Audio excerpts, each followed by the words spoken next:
First flight.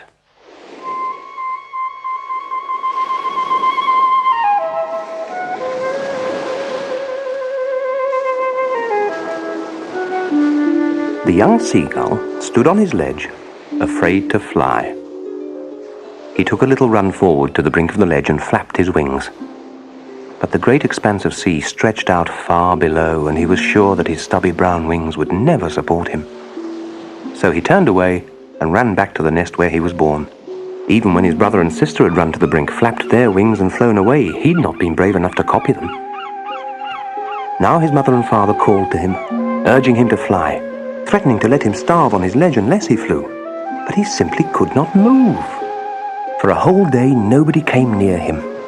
He watched his parents flying about with his brother and sister, teaching them how to rise and swoop, how to skim the waves, how to dive for fish. He saw his brother catch his first herring and eat it, while his parents cackled proudly. But still they brought him no food. The sun was setting now. In the morning he'd found a dried piece of fish, but now there was not a scrap of food left.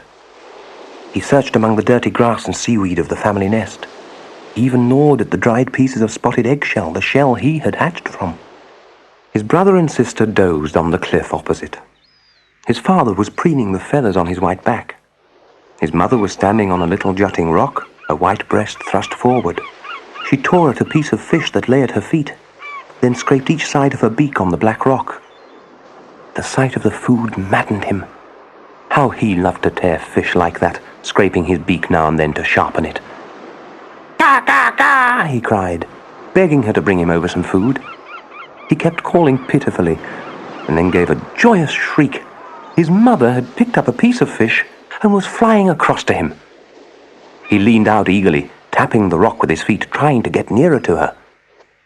Then, directly opposite him, she halted, her feet hanging limp, her wings spread wide but barely moving. She hung in the air, the fish in her beak almost within reach of his. Why didn't she come nearer? Why didn't she give him the fish? He lurched at the food.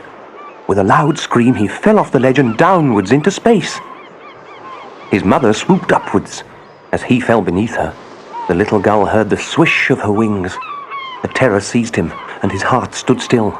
He could hear nothing. But it lasted only a moment. Suddenly he felt his wings spread. He could feel his wingtips cutting the air. He wasn't falling now. He was floating gradually downwards. He was no longer afraid, just a little bit dizzy. Then he flapped his wings once and soared upwards. Screaming with joy, he flapped again and soared higher. He raised his breast and banked against the wind. "Ka, ka, ka, ka-lula!" His mother swooped past him. He answered her with a cry. Then he completely forgot that he'd not always been able to fly, and began to dive and soar himself. He was near the water now, flying close to its glassy surface. He saw the little white ridges moving over the blue-green sea, and watched his family land on it. They were beckoning to him, calling him. He dropped his legs to stand on the water. His legs sank into it. Screaming with fright, he tried to lift off again, flapping his wings, but his feet sank into the water. Then his belly touched it, and he sank no farther. He was floating, and around him his family was screaming, praising him, offering him scraps of fish. The little gull had made his first flight